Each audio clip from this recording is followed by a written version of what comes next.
সুন্দর স্বর্ণালী সন্ধ্যায় একই বন্ধনে জড়ালে গো বন্ধু, কোন রক্তিম পলাশের স্বপ্ন মোর অন্তরে চড়ালে গো বন্ধু।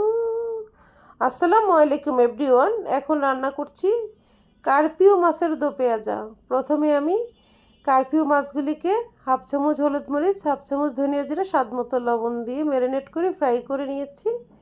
এখন আমি কড়াইতে পেঁয়াজ দিয়েছি। পেঁয়াজটাকে আমি বেরেস্তা করে নিই, জাস্ট কিছুক্ষণ ব্রাউন কালার করেছি, হালকা শেলো ব্রাউন যাকে বলে। তারপরে দিয়ে দিয়েছি হাফ চামচ হলুদ, হাফ চামচ গুঁড়া মরিচ, হাফ চামচ ধনিয়া, হাফ চামচ জিরা, স্বাদ মতো লবণ। এভাবে হাতল দিয়ে কিছুক্ষণ নেড়ে চেড়ে মশলাটাকে কষিয়ে হালকা একটু পানি দিয়ে দিয়েছি। এখন পানিটা ভালোভাবে যখন কষানো হবে তখন তেলগুলি উপরে উঠে আসবে, আর তেলটা যখন উপরে উঠে আসবে তখনই আমি দিয়ে দেব টমেটো সস। বাসায় টমেটো নেই, সেই জন্য সসটা দেখানো সম্ভব হয়নি, কারণ আমার বাঁ হাতে ক্যামেরা, ডান হাতে সসের বোতল, ওভাবে ঢালতে গেলে অনেক সস পড়ে যাবে। চায়ের চামচে 1.5 চামচ এরকম সস দিয়েছি আমি। এখন দিয়ে দিচ্ছি ফ্রাই করা কার্পিও মাছগুলি।